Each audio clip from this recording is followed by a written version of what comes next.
From Bitcoin, blockchain or distributed ledger technology to cryptocurrencies, tokens and initial coin offerings, it seems everyone involved has something to say, but can you really trust their advice? One man's had enough of weasel words and charlatans and is ready to give you impartial, independent analysis. With digestible blockchain bites, ICO analysis and need-to-know news on cryptocurrencies, author, speaker, transparency and clarity advocate and award-winning software innovator Barry James brings you Radio ICO. Hello, it's Barry James back for ICO Radio, the Blockchain Bites show, and today I'm really pleased to have with me two of the co-founders of Lyceum. Is that right? Hi, good afternoon, Barry. I'm one of the co-founders, so this is Lior Abehassera speaking. And I'm Dave Dahan, and I'm an advisor and head of real estate for Lyceum Partners. Great, thank you for that. So that saved me the embarrassment of having to try and get the pronunciations exactly right, because listeners will know I have history in this regard. So let's talk about Lyceum.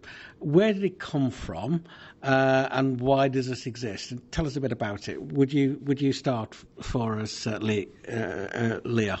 Yeah, sure. So I will start saying that last year, I think it was like during the summer last year, with two friends of mine, Steve Sedem and Michael Abib. So we were discussing about cryptocurrencies in general because we've been trading for just a few months, making decent profit at our own level, right? Yeah. But we're looking at people doing ICO and say, well, wait a minute, why don't we give it a try ourselves? Our background, my background is investment banking. Mm-hmm. So I've been working on equity derivative and structured products, so selling those investment products to institutional investors for more than 12 years, right? The two other co-founders have a background of, one is a former investment banker. He was more a financial engineer at Citibank. And the other one, Steve, has more a background of private equity and real estate. And we were looking at the market and say, well, Bitcoin is great from many perspectives. However, there's a lot of volatility. So it all started with the volatility perspective. Mm-hmm. Because to become mainstream, and have people use it for transaction, on a day-to-day basis, we have to solve this volatility challenge in a way. And hence came the idea to create a kind of Bitcoin, but asset-backed. So an asset-backed cryptocurrency. Right? That's right. Here we go. And then you can choose different type of assets for that purpose. But we thought that real estate could be a good candidate, because what's the common point between, I guess, maybe the three of us, but maybe a lot of people listening to us today, right? In terms of investments, is that most people, adults, are they are real estate players. They are active or passive players. They can, because they buy or sell themselves their own house or flats, or they rent it in a way, right? Yeah. So the asset class is perfect, because it fits sophisticated investor needs on one side, but also, I would say, almost retail investor, right? So it's if you go and ask, I don't know, your wife, your kids, or your neighbor how work real estate, more or less they get an understanding. So it's a perfect asset class from that perspective. Absolutely, we all need somewhere to live, and as you say, we either buy it or rent it, or so no wonder it's a huge market. It is a huge market, isn't it? That's right. It's maybe the biggest asset class, the biggest investable asset class on earth. Mm-hmm. So we have no, let's say, the size problem, which is another problem for other ICO, by the way. Yeah, let's come back to that later on. So you were looking for the right way to go to create something that was a cryptocurrency but didn't have some of the problems of volatility? And what happened? You started to look at property. Yeah, exactly. So to cut the story short in a way, because it's quite simple, we decided to think about creating a real estate fund, to invest actually in the US, because it's one of the biggest, it is the biggest real estate market in the world, mm-hmm. right? And on the top of the real estate fund, we would add the blockchain technology layer, mm-hmm. For many reasons. The first reason being, when we do that, we bring liquidity to an asset class which is traditionally illiquid.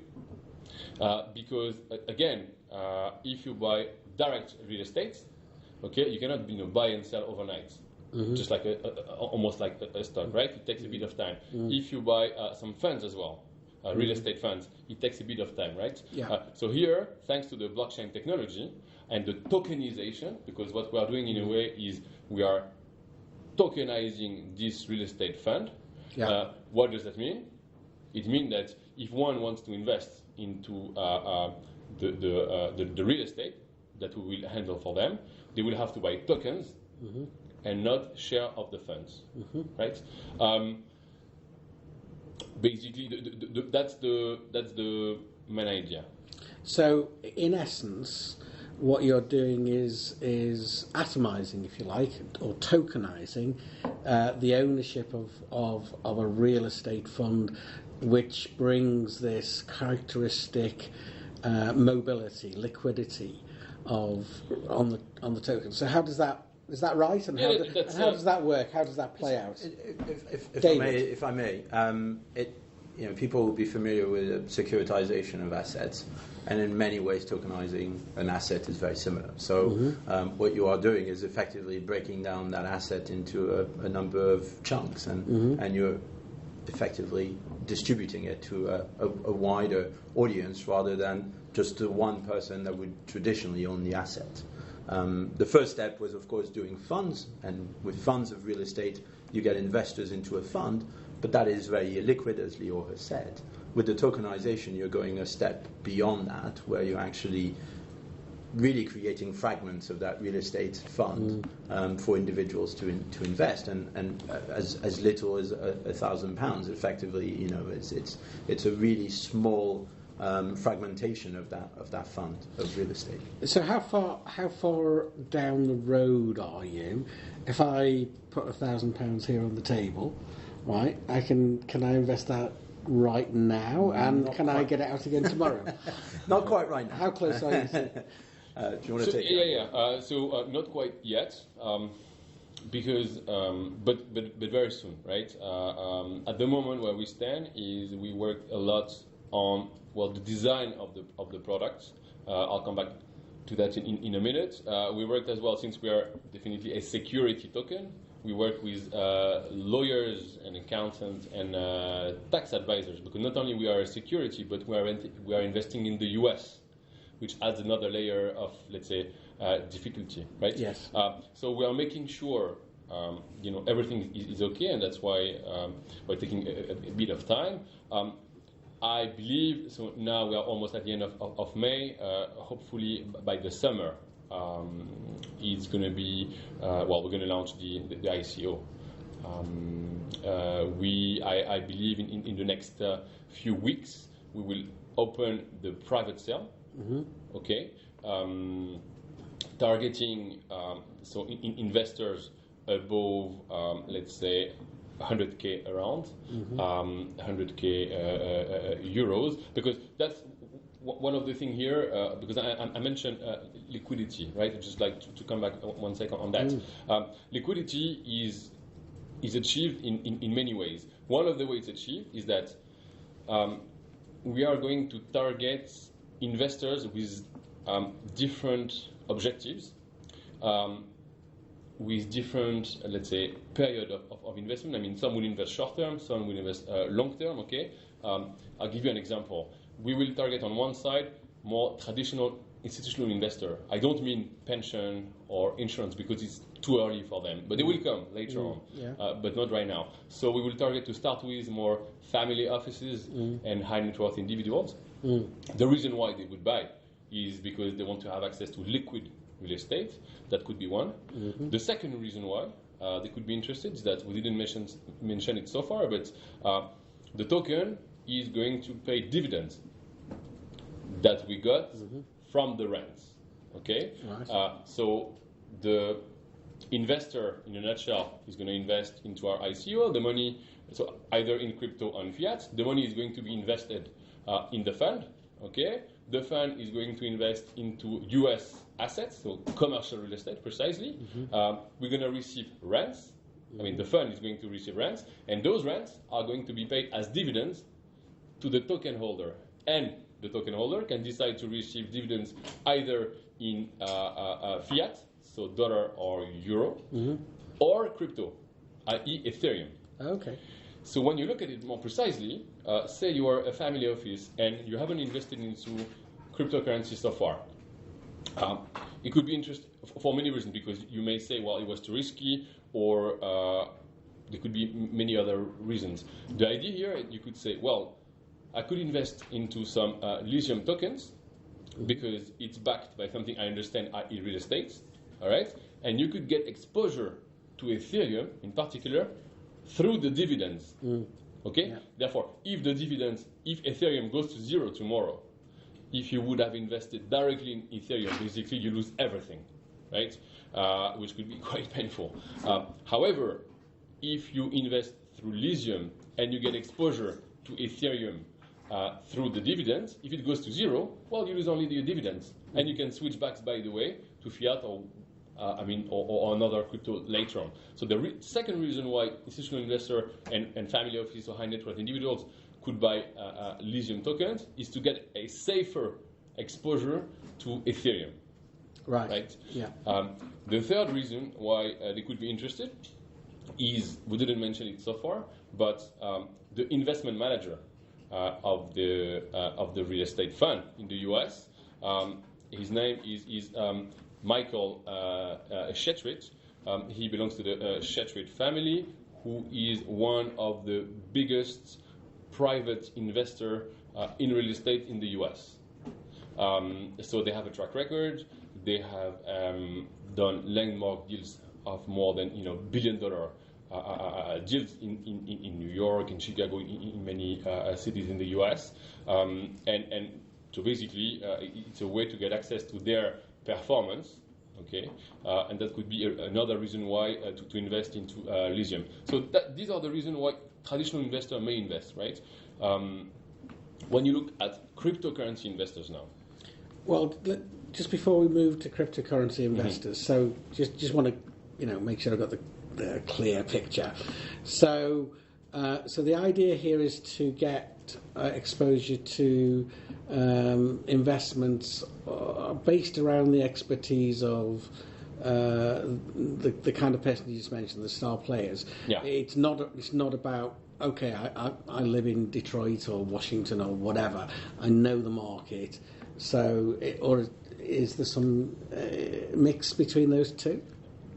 No, I mean the real estate strategy is very focused. Okay. So it's focused largely on New York, where we believe the prime assets will play out better across the cycle than other assets, and because ultimately the portfolio will be small to start with, we want to make sure that we have a very focused approach to the fund strategy, and it is very anchored around office in Manhattan, which is a well-known type of asset globally.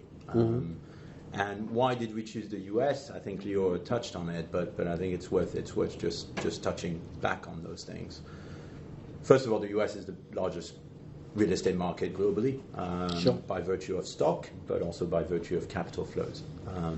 So the actual exchange in real estate in the US is lively, and therefore you are actually in a prime market.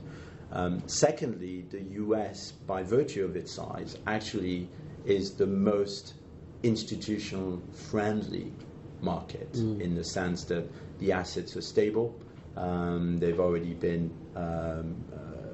modernized and developed to an extent that will actually keep stability when you are trying to create income for your investors. And that is a cornerstone of the lithium strategy, is to actually provide that dividend income, which is a bit unusual in that sense. Yeah. So the US market offers much in that sense. It's now going through a very interesting time because of the economic cycle. The US economy is very strong, is developing very quickly, primarily because it is one of the main drivers of the digital economy that is permeating throughout the world. And it really originates either from the US or China. So much of the development in terms of new builds, new economy is coming out of there. So very strong economic foundation underpinning the real estate effectively. And you were talking about the maturity of the sort of underpinnings there in terms of the legal frameworks and so on. Obviously, a part of the work that you're doing here and the innovation that you're doing is bringing fractionalization and blockchain to that. How difficult has that been? Has there been a lot of new ground to break in terms of legalities as well? Well, so certainly Lior touched on the fact that because we are a security token, ultimately the amount of good compliance with regulatory frameworks is essential for the success of this venture. And whether it is the US regulatory framework or the UK regulatory framework or the European regulatory framework. So we are obviously entering new territory in a lot of these jurisdictions, but if you treat them at the start as a security, then you're on a better ground than if you try to think you're not a security but then end up being called a security. So because we are upfront and we are saying it's a security token, we are actually engaging positively through our legal partners in doing that. I'm going to illustrate one of the challenges that we face as a security token for liquidity, right? Because we are supposed to be listed on cryptocurrency exchange accepting security tokens, and as we speak, there is none that exists. I think maybe Open Finance may launch something this week or next week, but it's the beginning. What is the problem? Just to illustrate, KYC and AML, right? We are supposed to do KYC and we're not supposed, but I mean, at least at Lithium level, this is what we're going to do. Do it on the primary market when we do whitelisting, isn't it?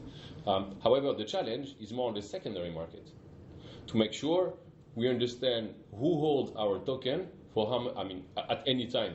Because if tomorrow, SEC comes and knocks on our door and asks us, questions about who is holding our tokens, we have to be able to answer them, SEC or whoever, right? So the challenge, and this is where we use the blockchain technology, by the way, into our smart contracts, we're going to include a whitelisting directly into the smart contract. So what does that mean? It means that before to be able to trade on the secondary market, either buying or selling it, the smart contracts will be able to understand if the investor, the buyer or the seller, right? Well, actually both, to be precise, have gone through the whitelisting, either directly from us or from trusted partners like cryptocurrency security token exchange, which are regulated. So, and when we speak to those exchanges, we've been in touch with them for a number of months now, they are at different level of let's say development as we speak, but some got it very clear, and it's going to be live, and now it's just a matter of just a few weeks. But just like back, just like at the beginning of the year, maybe I could say there was like maybe 2 exchanges with whom we were in touch who were very clear about that. The other ones were miles away. So that's one of the challenges we've been facing. So just to press you just a little bit Yeah. On the substance of what I was just saying. So how hard has it been to break that new ground in terms of we all know that a bit about the technology and there's challenges there, but in that legal area, would you say? Well, it is definitely a challenge because when you go, even like the best lawyers in town, either in UK or in New York, and very bright people, but even at their level, they are scratching their head because what we're trying to do here is innovative, and even themselves, they haven't seen that before, right? Yeah. And taking into consideration the fact that, well, they take an additional risk of reputation, right? They have a big risk to be involved or not with that type of business. So it has not been easy, and we are facing challenges in different ways. So unfortunately, even if we always want to go faster than the music, sometimes, well, when there is no answer for now, for example, at the moment we are facing another, let's say, tax challenge. I won't go into the detail, but well, the lawyers have never seen that before, and it's then what do you do in that case? Well, so you scratch your head harder, and hopefully we manage to find a solution. But I guess that's about it, innovation, right? Yeah. You have it goes new with the territory when you're being a pioneer. Yes, in that way, but. Just come back on something else here, talking about innovation. What we bring, another thing we bring to the table, and compared to what's available outside to traditional real estate investments, is what we call we have added an additional layer of financial engineering to our token. It's a mechanism that will make sure that the spot price of our token, meaning the price, any time, will track as much as possible the value of the real estate. Yeah. Okay. So I will not go into the details now, but in essence, the idea is because even if we are an asset-backed token tracking real estate, we are still a security, and the spot price, is a function of offer and demand, right? So you can in theory you can swing. So what we have done here is adding an algorithm that will allow us to issue, for example, if there is more demand and offer, so the price will go to the roof, right? Well, in that case, we would issue additional tokens to make sure, to cap the upside in a way. But when we do that, we're going to issue that at a price which is above the value of the real estate. Okay, so when we do that, we will, in a sense, it caps the spot price of the token. And one may say, but wait a minute, if you issue new tokens, well, there is a dilutive effect for the existing token holder. Well, absolutely not. It's actually the opposite. It's what we call an accretive effect. Because when we issue new tokens, since the price at which we sell the token is above the real value of the real estate, right? Therefore, well, the individual price of the token is superior to what it was before. So that's on the upside. On the downside, well, if the price goes, the spot price of the token goes below the real estate price, we are able to buy back in the market discounted token. Okay, and we're able to do that because rents that we receive directly in the funds, a little part of it, up to 15%, can be put in a reserve for that purpose. Yeah, I've got it. It leads to a question that some people at home might be asking themselves. So you're going to have a degree of control and use that control to track the actual value of the real estate. What will stop you? Let's say it wasn't you. Let's say someone else was doing this. What would stop them from using that to manipulate the price? Well, you have to know. It's a good question. each time Lithium buy or sells tokens in the market, first of all, they do it on behalf of their investors. Yeah. So the token holders, right? So it is the token holders who will ultimately benefit from that. And what we are saying, in a way, by the way, when there is volatility in the cryptocurrency market, our our token holder will benefit from it. Okay, and all the rules are written in the algorithm that I mentioned previously are written in the smart contracts, which are public. So there is no way to manipulate that, right? And the idea is not. So just to be clear, and this is really interesting. Yeah. So to be clear, those algorithms are set beforehand. They're in the smart contracts, so it's not you sitting there coming into the office the next morning and saying, "What should the price be?" Okay, it's in the smart contracts, and that's in the in the public domain. Is that right? That's right. However, we use a kind of a model depending on the volatility in the market, the volume, and the spot price. But in essence, yes, because the objective of this mechanism is the first objective is to make sure that, again, the spot price of the token will track the value of the real estate. If, on the top of that, we're able to generate performance on behalf, for the token holder, well, that's the cherry on the cake. We are very happy about that. But again, the first objective is to make sure, there is not too much, volatility on it. Okay, great. Yeah, it's really important to stress that it is the whole mechanism is to protect the token holders, fundamentally. So the cash reserve that Lior alluded to, that belongs to the token holders ultimately. So that cash reserve is there to protect their interest if the price of the token is too far down. In part where the whole regulation piece comes in. That's right. Okay, I understand. That's right. Okay, so we'll talk a little bit about where you are and what comes next just in a moment or two, because we're coming to the end of our time. Yes. But before we do that, where's this all going?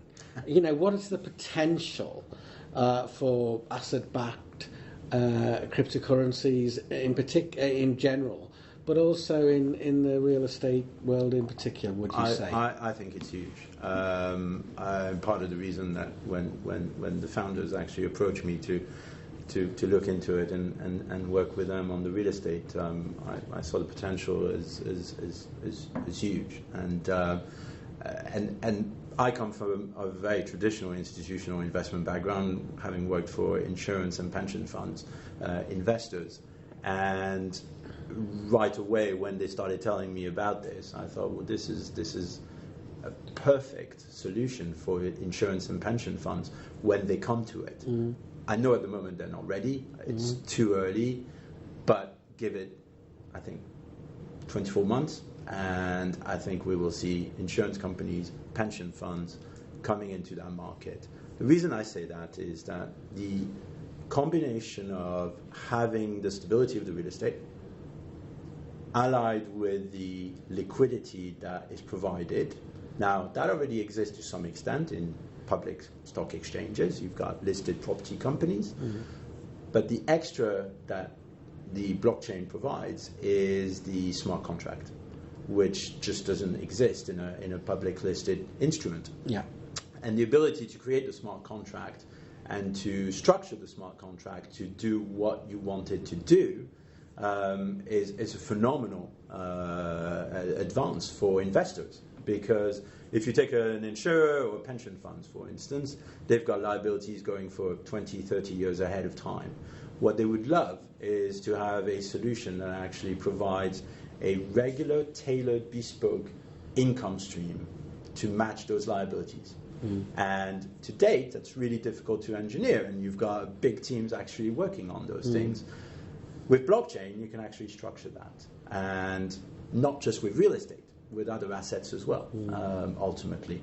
But obviously, real estate, because it provides that income, is a very good instrument to do that with. So a major advance for investors. Absolutely. Do you want to add anything, Leo? Well, one last thing I would say is that I agree definitely with David. I think the potential is huge. We already have received requests from other investors say, but why don't you do that on Europe or Germany, for example? Because we are starting with the US for the reason we explained before, but then after we can go to other markets, right? And what I want to stress is well, that type of offering is also a market access for investors around the world, institutions, but not only institutions, right? Because let's not forget as well why blockchain and cryptocurrencies have been invented by whoever is Satoshi. That doesn't matter so much, but it's a kind of liberalization, right, of many things, and including investment, because those type of investments so far have been kind of reserved for an elite, or if you go to high net worth individuals, or if you go to your private banker or pure institutions, right? But tomorrow, well, not even tomorrow, today, right?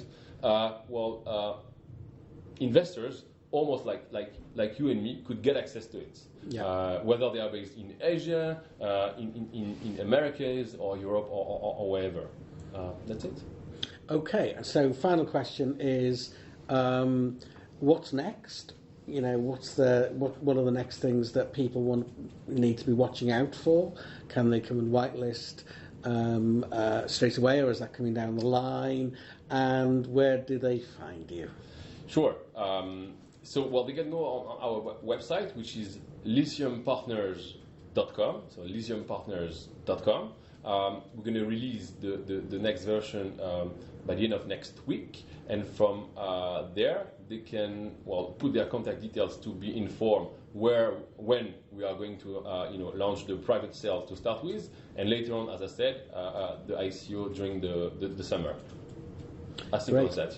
So lithium.com. Lithiumpartners.com. Lithiumpartners.com. We'll have that in the show notes. So it only remains for me to thank you both, David and Lior, for your time today. Thank you for coming. Thank you, Ben. Pleasure. ICO Radio was brought to you by author, speaker, transparency and clarity advocate, and award-winning software innovator Barry James. Get in touch with the programme. Put yourself or someone else forward as a guest. Visit iconewsdesk.com. And if you've enjoyed the show, please leave a review.